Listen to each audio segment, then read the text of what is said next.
Hey everybody, this is Kais, and I wanted to make a short video helping people get a little better use out of their Boss RC-30 loop station. A lot of people, they sell this item right after buying it because they can't figure out how to make it work the right way. Or they will, you'll see lots of ads on Craigslist or eBay for people selling these, and they'll always say the same thing: oh, it's brand new, it's never been used. And the reason for this is really simple. The manufacturer, Boss, has a default setting which I feel is designed for store use, a display. You go to the store, you want people to try it out. And what the display setting does is when you hit this button, it starts recording. When you hit it again, it then starts playing what you just recorded. And it will infinitely add layers on top of that of stuff that you start playing. So you play a little rhythm section, a little riff or something. You hit the button, you start recording, and then you hit it again. And what's going to happen is you go to take a guitar solo or something along with this riff you recorded, and it will start recording that as well. And it will automatically tack that on top of what you just played. And when it gets to the end of the original loop, it will just keep adding layers and upon layers of what you're playing, which is great for a store, a consumer. They go to the store and go, oh, that's pretty cool, I can add all these layers, I think I want to buy that. All right, but what they don't realize is that it's a little bit frustrating to use this when maybe you don't want to add infinite layers.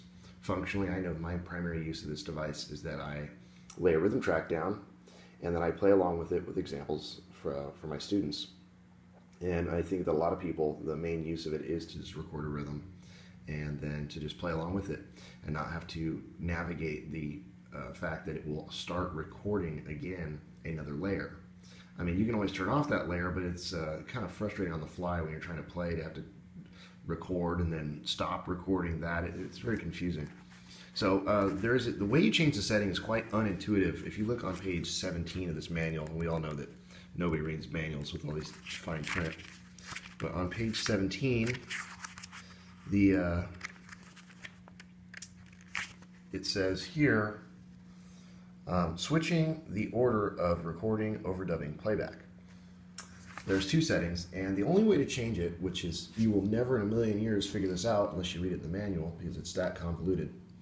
The way this device turns on and off is by plugging it in. So the way you change this default setting is there's this button here that says tap tempo.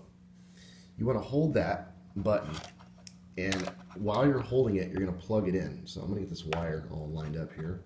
I'm going to hold the button, and then I'm going to plug it in while holding that button. And this code shows up. Right? It says RD. That is the manufacturer default setting, which I do not use.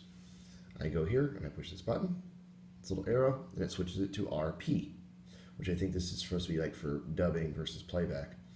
Now keep in mind, you can still add more layers with this setting. You simply have to tap this button again and it starts recording again, rather than it just doing it automatically, which can be very frustrating.